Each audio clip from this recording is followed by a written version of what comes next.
جناب سعید کا واقعہ آپ نے بہت سنا، لیکن اس سے پہلے ایک ذکر بتاؤں. روزانہ کوشش کروں گا کہ اذکرونی اذکرکم کی منزل کو سمجھاتا ہوا آگے بڑھوں اور اپنی روحانیت کو کیسے بڑھایا جائے، اپنا لائف اسٹائل اہل بیت کے لائف اسٹائل جیسا کیسے بنایا جائے.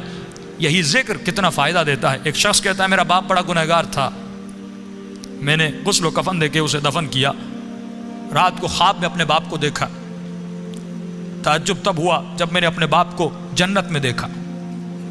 میں نے کہا بابا آپ تو بڑے گنہگار تھے، آپ تو بڑے خطاکار تھے، آپ جنت میں کیا کر رہے ہیں؟ اس نے کہا میرے لال 3 دن تک میری قبر میں آگ جل رہی تھی، 3 دن تک مجھ پر فشار قبر عذاب قبر میں مبتلا تھا، لیکن 3 دن کے بعد کچھ قبریں چھوڑ کر ایک نیک خاتون کو دفن کیا گیا، جس کی آنے کے بعد پورے قبرستان میں جن جن پہ عذاب ہو رہا تھا ان پر اللہ کی رحمتیں نازل ہونے لگیں.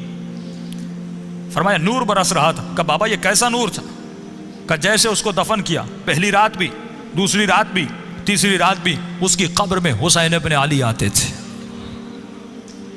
فرمایا جب اس خاتون نے میرے عذاب کو دیکھا، فرمایا اس کے دل میں رحم پیدا ہوا، اور جب امام حسین اس کی قبر میں آئے تو اس نے کہا مولا مجھ پر تو رحمتیں ہیں، لیکن یہ بھی آپ کا چاہنے والا ہے، اس کی قبر میں عذاب ہو رہا ہے، میں چاہتی ہوں میری خاطر آپ اس کی شفاعت کر دیں.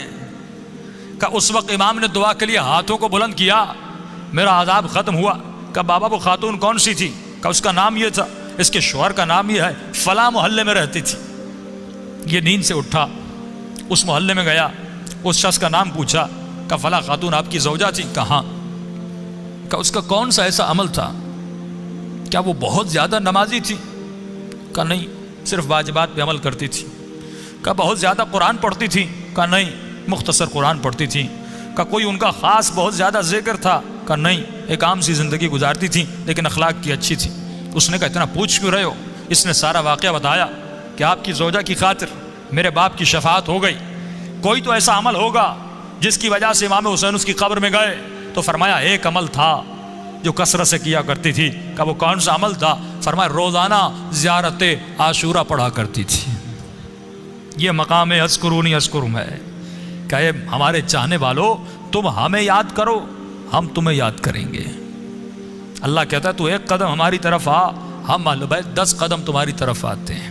یہ قدم کردار کے اٹھانے ہیں، یہ قدم رفتار کے اٹھانے ہیں، یہ وہ قدم ہیں جو جناب سعید نے اٹھائے.